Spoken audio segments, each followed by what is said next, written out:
So you've seen the marketing. I mean, it's everywhere, right? Master machine learning in 90 days. Oh yeah, zero to AI architect by summer. Exactly. And it's incredibly appealing, this idea that you can just sprint into a six-figure career in like a single season. It's the ultimate shortcut fantasy. But, the sources we're looking at today, especially the data on learning acquisition, they call this the 3-month fallacy. That fallacy. Completely. I mean, if you're actually trying to transition from a non-technical background to a real-world engineer, the reality is closer to 2 years. And that's not just casual study. That's assuming you're grinding, 20 hours a week? 20 hours a week, yeah. So the whole mission of this deep dive isn't about learning faster. It's about how to stop wasting time on the wrong things. The desert of learning. That's what the sources call it. People rush in, they hit a wall of calculus they never saw coming, and they just burn out. Well, that connects directly to the infinite codes methodology in the reading.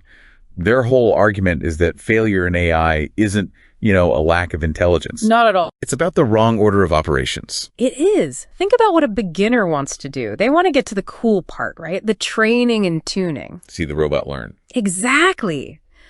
But the infinite codes pipeline argues that if you start there, you've already failed. Because that's actually the smallest part of the job. The smallest, yeah.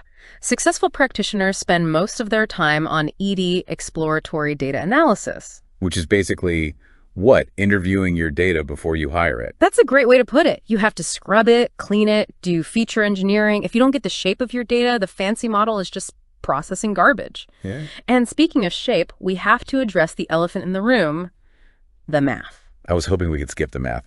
But the sources are pretty rigid here. You can't just import a library and pray. Well, you can, but then you're a technician, not an engineer. Look, you don't need to be a mathematician, but you do need linear algebra.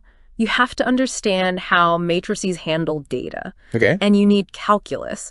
Specifically, you have to really grasp gradient descent. That's the engine, essentially. It's how the model learns by minimizing its own mistakes. Think of it like this.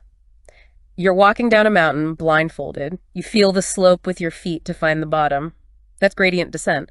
If you don't get how it finds the bottom, you can't fix it when it gets stuck. And fixing it is the whole job. Which brings us to the new trap mentioned in the 2026 literature. We used to warn people about tutorial hell. Right, mindlessly following videos. But now there's vibe coding. This is a fascinating and honestly a dangerous shift. Vibe coding is what happens when learners rely on LLMs, tools like Cursor or Copilot, to generate entire blocks of code. They run it, it works, and they move on. It works on the vibes, but they don't actually know the syntax. They're building a house of cards. They get a result, sure, but they have zero mental model of the logic. And the sources are really aggressive about the fix here. Which is? Like documentation-first strategy. Oof. Which sounds painful. Reading the dry official library documentation instead of just asking an AI to write the script for you? It is painful, but it forces your brain to build the neural pathways. You have to outsource the rote work, not the thinking. If you outsource the thinking, you just aren't learning. So if we're avoiding shortcuts, how do we prove we can actually do the work? Because I feel like I see the same 3 projects on every single resume. The Titanic shipwreck one. If I see one more Titanic shipwreck survival prediction. Please just delete the Titanic, delete the MNIST handwriting dataset. Hiring managers are numb to them. The advice here is quality over quantity.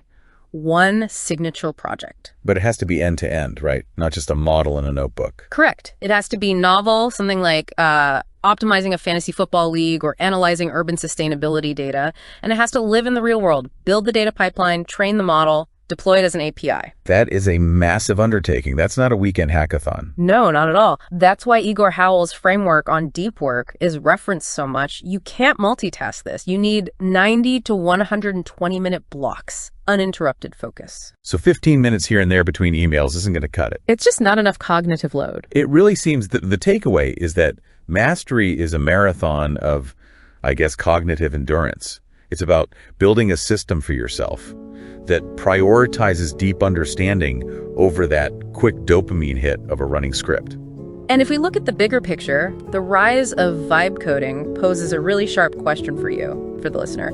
If an AI can write the syntax, your value as a human isn't about knowing how to write the code anymore. Right. It's about knowing why the system works. That's the pivot. Are you building a system you truly understand, or are you just assembling parts you can't fix when they inevitably break?